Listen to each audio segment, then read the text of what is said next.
Hello दोस्तों, इसके भाई कहानियाँ में आप सभी का स्वागत है। हमारी आज की कहानी है शक।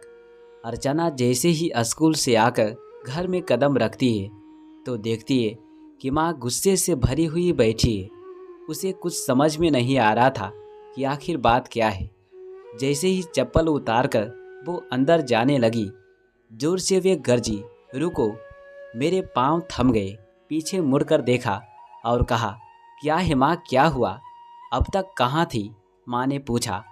माँ, यह आप कैसा सवाल पूछ रही हो? मैंने आपको बताया था ना कि मैं सुप्रिया के घर जा रही हूँ। फिर क्या?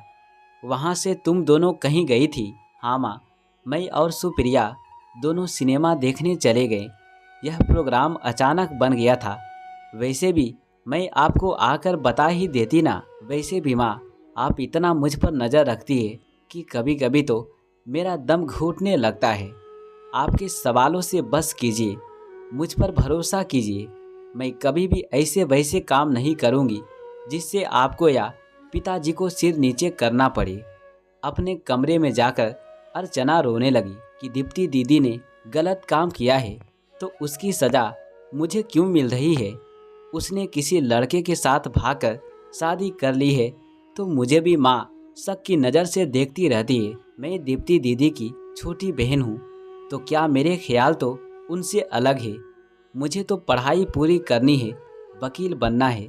फिर मैं इन आलतू फालतू बातों में अपना समय क्यों गवाऊंगी? माँ को कितनी बार समझाने पर भी नहीं मानती है। माँ अर्चना के पास कमरे में आती है और समझाती है कि देख बेटा, तू मुझे गलत मत समझ। जब तू देर से घर आती है तो मैं डर जाती हूँ, इसलिए तुम्हें टोकती रहती हूँ। मुझे माफ़ कर देना। अब से ख्याल रखूँगी और मैं तुम्हें नहीं टोकूँगा। अर्चना मेहनत करती है और वकील बन जाती है। उसके साथ ही काम करने वाले रंजीत ने उसके सामने शादी का प्रस्ताव रखा तो वो डर गई, क्योंकि जब कुछ नहीं करती थी तब ही माँ सता देती थी। अब तो उसे भी शायद माँ के खिलाफ जाना पड़ सकता है। रंजीत दूसरे कुल का है। उसने हिम्मत करके माँ को बताया। माँ ने सुनकर कहा, बेटा मुझे कोई इतराज़ नहीं है, पर लोगों का डर है, वे लोग क्या कहेंगे? अर्चना ने कहा, माँ जब मैंने कोई गलती की ही नहीं तो मैं लोगों को क्यों बर्दाश्त करूँ? आपको और पिताजी को कोई तकलीफ़ नहीं है। हम लोगों के बारे में नहीं सोचेंगे, क्योंकि रंजीत को चुनकर मैंने कोई गलती नहीं की है। लोग तो थोड़े दिन बातें कहते हैं पर बाद में भूल जाते हैं।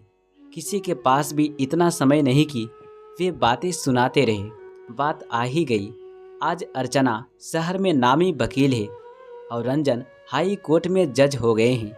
इसलिए अगर आप गलत नहीं है तो बर्दाश्त करने की ज़रूरत नहीं है।